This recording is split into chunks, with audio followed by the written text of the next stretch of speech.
What's up, y'all? Welcome to the January 22nd episode of Bottom of the Nets. Thank you for tuning in to our first episode. We got a great episode in store.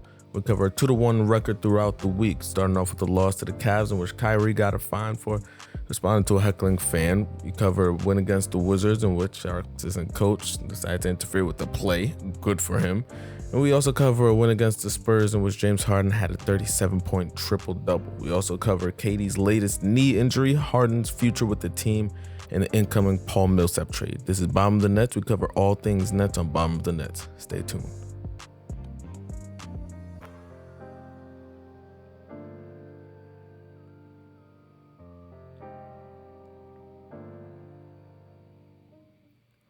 We start off with the loss to the Cavs, a 107-114 loss in which we play our first game without Kevin Durant since he sprained his knee against the Pelicans. We're missing our 30-point per game score, and in this first game, we did not look so hot. You can see the emotions boiling over when you see Kyrie responding to a heckling fan, in which every game is going to have heckling fans on the court side. They're going to be screaming, they're going to be talking shit, and Kyrie decided to respond to this one. Which, I mean, it's his pockets, not mine. He probably feels fulfilled for it, so it's whatever. It's not my pockets. But he tells them, hey, I won y'all a championship and y'all still want to heckle me, which is 100% true, and he had every right to say. But, of course, the league is going to fine him for that because you're not supposed to respond like that. You're not supposed to talk to them like that. So he got $25K taken out of his pocket.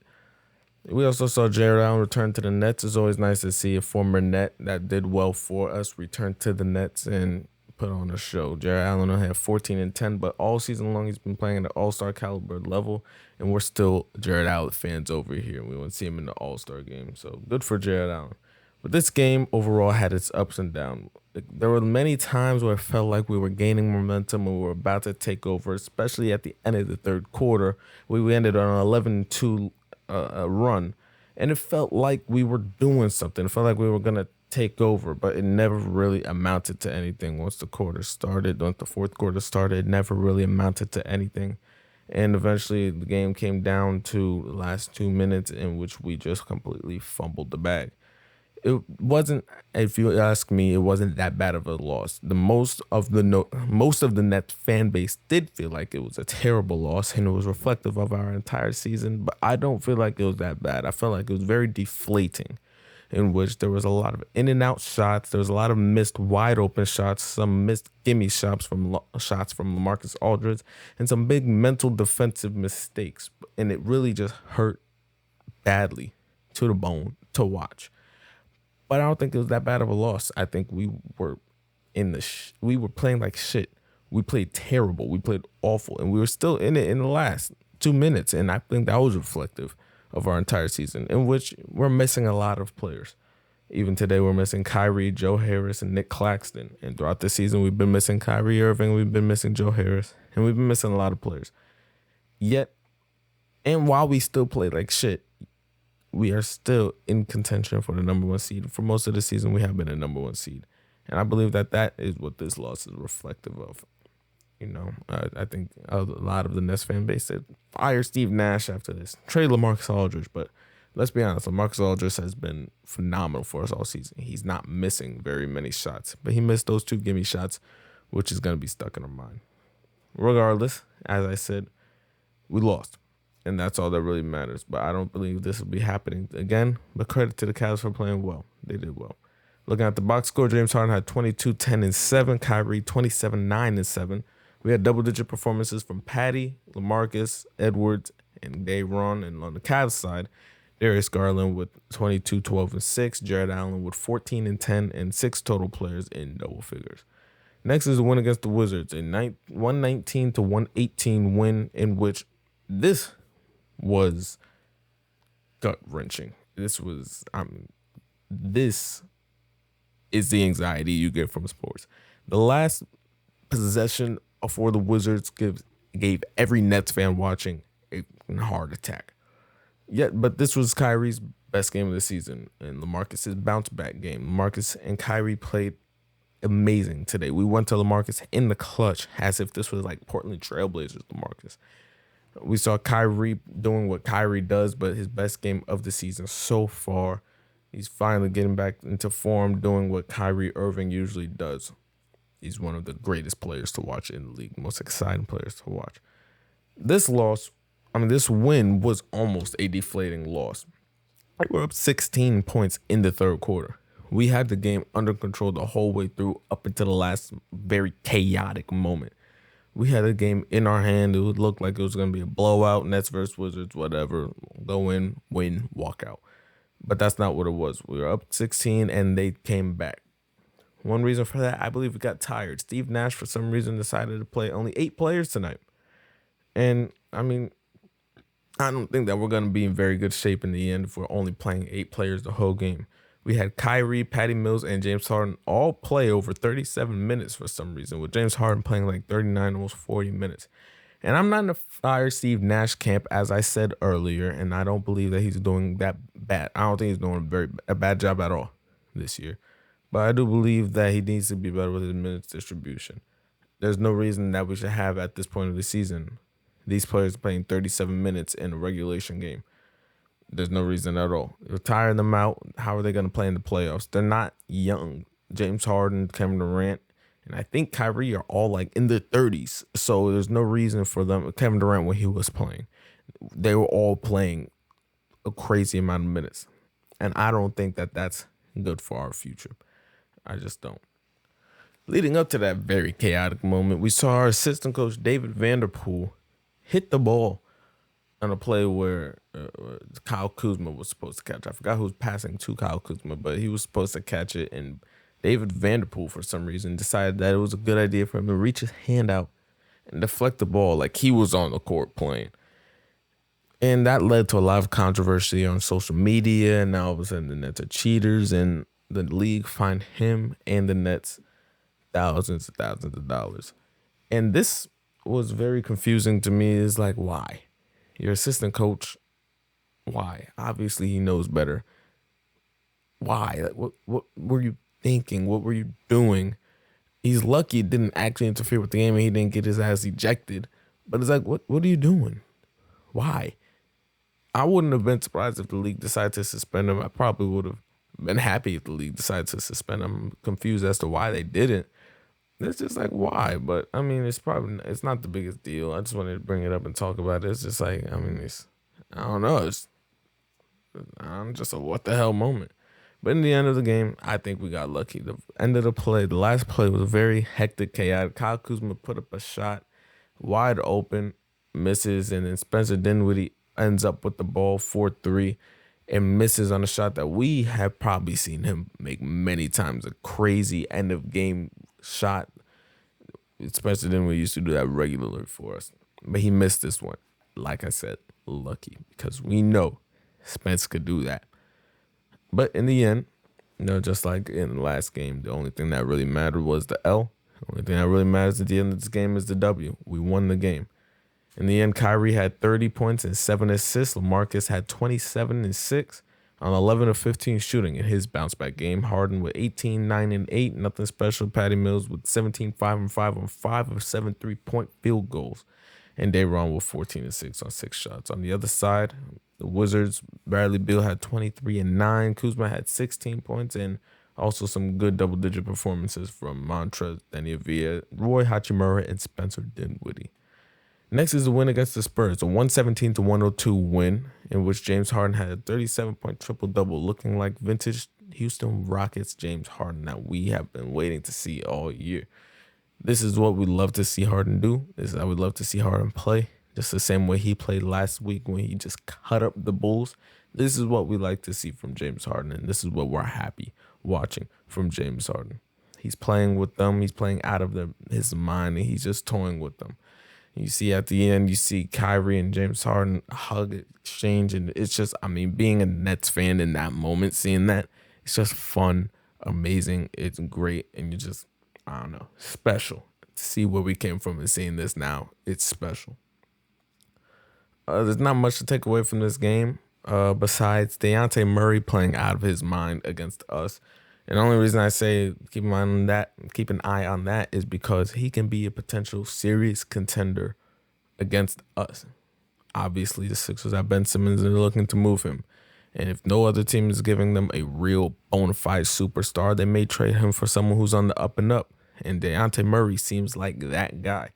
This was his second triple-double in a row, his third of the month and ninth of the year, which is third in the league, or tied for second with Russell Westbrook for second in the league in most triple-doubles. He's playing amazing and could potentially be an addition to the Philadelphia 76ers, which I don't think is a real competition or a real threat to us, but it's definitely something to watch.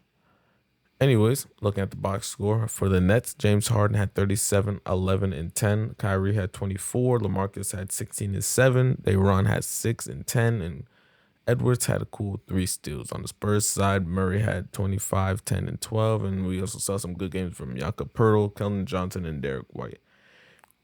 In other news, Kevin Durant's injury has sidelined 30 points per game for us. And we're going to have to learn to live without it.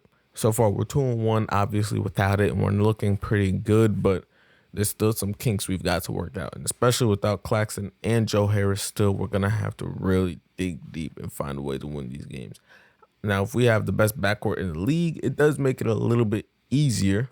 Kyrie and James Harden both can carry teams on their own and most certainly can carry this team together with LaMarcus Aldridge, with Patty Mills. But we're going to have to dig deep. Steve Nash is going to really have to get creative and get good in order for us to win. That does not mean I want to see James Harden and Kyrie Irving playing 37 minutes per game because in the end, these games don't really matter. We're fighting for playoff seed.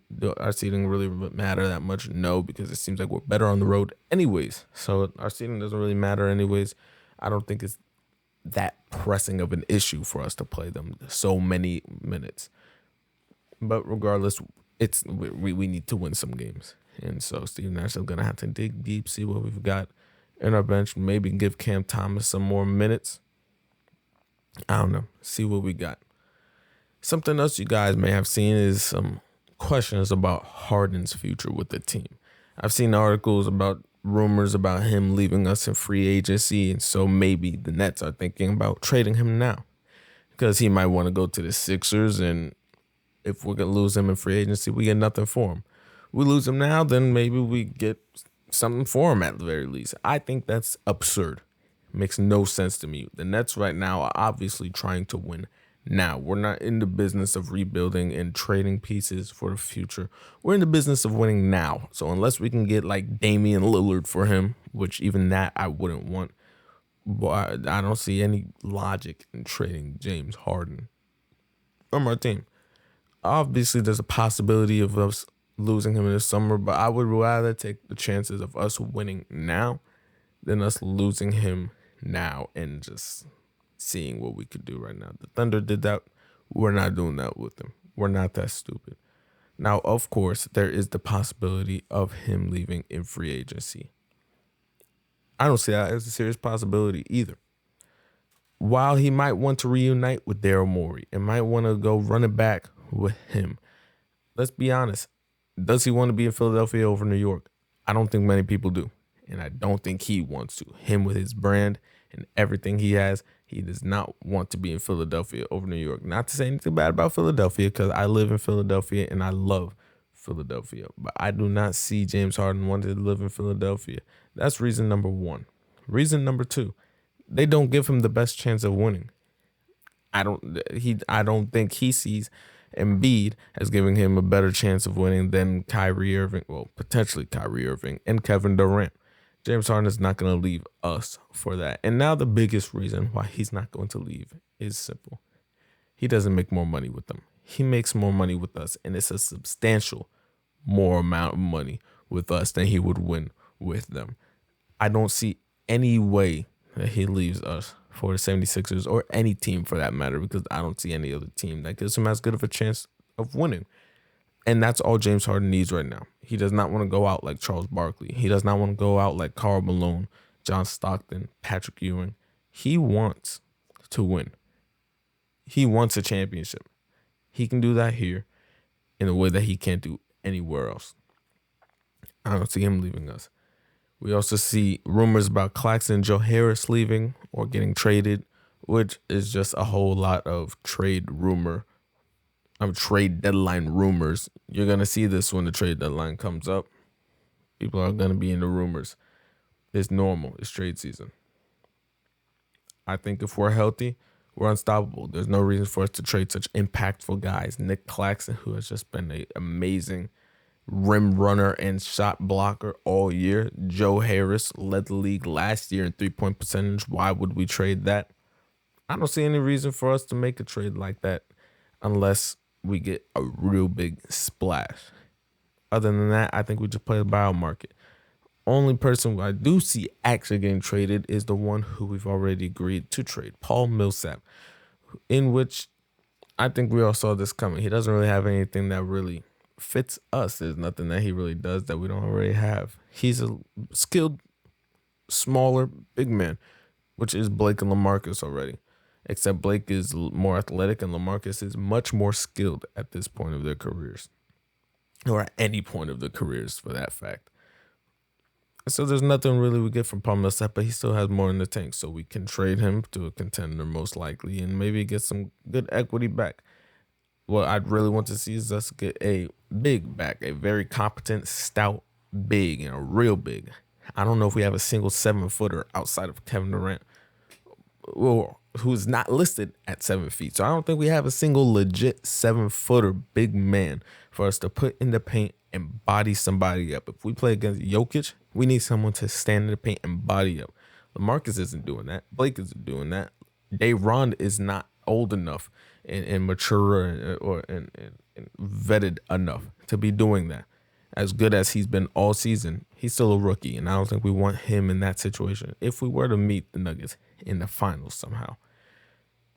So we need a real big man, a disciplined big man, and a big, stout, big body big man to be in the paint for us. That's who I want to see Paul Millsap traded for. If not that, then maybe we can get a 3-and-D wing, someone versatile to switch, to play on the perimeter on offense and just shoot for us and just keep shooting, and that's it. Just catch and shoot. A Robert Covington for if we can get Robert Covington from the Blazers, who I think they might be trying to trade, if I'm not mistaken, for salary cap reasons. That would be fantastic. I think he would fit us spectacularly. And if not that, maybe we can get some picks, some equity, something to use in the future. And if not any of that, just release him. Let him choose wherever he wants to go himself. Next week, we've got 4 games. We got the Wolves, Lakers, Nuggets, and Warriors. I see us beating the Wolves, in which we play D-Lo. I see us beating the Lakers, who have been playing terribly all year. We play the Nuggets on a second of a back-to-back on the road, and we don't really have any big body to put up against Jokic, so I don't really see us beating the Nuggets at all in Denver. And finally, we have the Warriors, in which I think we're going to win because they don't have Draymond and they stunk without Draymond. Thank you for listening. Follow us on Spotify and subscribe to us on YouTube. Just search up Bottom of the Nets. Follow us on Instagram at Bottom of the Nets Podcast and follow us on Twitter and TikTok at Bottom of the Nets. Thank you guys for listening. This is Bottom of the Nets, where we cover all things Nets. Stay tuned for next week. And thank you for listening. Peace.